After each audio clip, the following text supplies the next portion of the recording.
Bus route rationalisation ব্যবস্থা পরীক্ষামূলকভাবে চালু হয় ৩ বছর আগেই। পাইলট প্রকল্পের ৩টি রুটে যাত্রীদের দারুণ আশা জাগায়, যদিও তা ১ বছরের মধ্যে মুখ থুবড়ে পড়ে।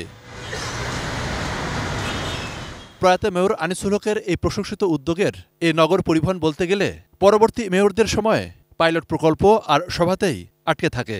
ফলে ২০ বছর পুরনো পদক্ষেপ আর বাস্তবায়ন সম্ভব হয়নি। এবার পরিবর্তিত প্রেক্ষাপটে আরেকটি উদ্যোগ। ঢাকা পরিবহন সমন্বয় কর্তৃপক্ষ ডিটিসির দাবি, এবার বেসরকারি বাস মালিকদের ৯০টিরও বেশি কোম্পানি আগ্রহ দেখিয়েছে। ২,০০০-এর মতো বাস নিয়ে তারা এরকম আসছে। এখন বিআরটিসি প্রকিউর করতেছে ১০০ বাস, সেটা থাকবে এটার মধ্যে। হ্যাঁ, মিলেমিশে হয়তো করতে হবে। তবে যোগাযোগ বিশেষজ্ঞরা বলছেন, আলাদা দক্ষ কর্তৃপক্ষ গঠন ছাড়া আগের মতোই ব্যর্থ হওয়ার আশঙ্কা রয়েছে। ধার করা কিছু লোককে এনে কমিটির মাধ্যমে করতে চায়, এটা নির্দ্বিধায় বলা যায় ফেইলুরটা আরো বড় ডিজাস্টার হবে। এলো ভিশন মুশকিল আসান অফার। যে কোনো ব্র্যান্ডের পুরনো ফ্রিজ নিয়ে চলে আসুন ভিশন শোরুমে আর নিয়ে যান নতুন ভিশন ফ্রিজ 20% পর্যন্ত ছাড়। গত সরকারের সময় 3টা করিডোরে কিন্তু বাস রুট ফ্র্যাঞ্চাইজটা অনেক ঢাকঢোল পিটিয়ে অনেক গবেষণা করে প্রচলন করা হলো, কেন টিকলো না? কেনর উত্তরটা যদি খুঁজে না পাই, এইবারও কিন্তু সেম পরিণত হতে যাচ্ছে।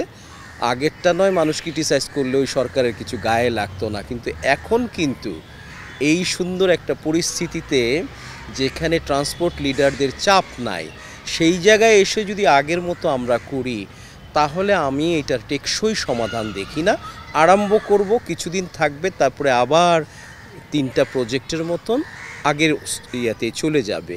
আমি বলবো বাস রুট ফ্র্যাঞ্চাইজ বুঝে তাকে বাস্তবায়ন করে টেকসই করতে গেলে প্রথমে বাস রুট ফ্র্যাঞ্চাইজকে দেখভাল করার জন্য, মনিটর করার জন্য একটা কিন্তু ইউনিট করে নিতে হবে। ছোট ও অযান্ত্রিক বাহনের বিষয়ে শক্ত পদক্ষেপ এবং বাস রুট ফ্র্যাঞ্চাইজির বিজ্ঞানভিত্তিক উদ্যোগের কোনো বিকল্প নেই বলেও মনে করেন বিশেষজ্ঞরা। এনারা জাম্প স্টার্ট করে দিতে পারে, তারপরে প্রত্যেকে তার কমিটমেন্ট অনুযায়ী সেবাটা দিচ্ছে কিনা, ফ্রিকোয়েন্সি ঠিক আছে কিনা, রাইডারশিপটা ঠিক আছে কিনা, এবং তারা যেই জায়গা থেকে যাত্রী তোলার কথা সেখান থেকে তুলছে কিনা, এই নজরদারি বা ওভারসাইট করার জন্য একটা লোক থাকবে না, একটা ডিপার্টমেন্ট থাকবে না।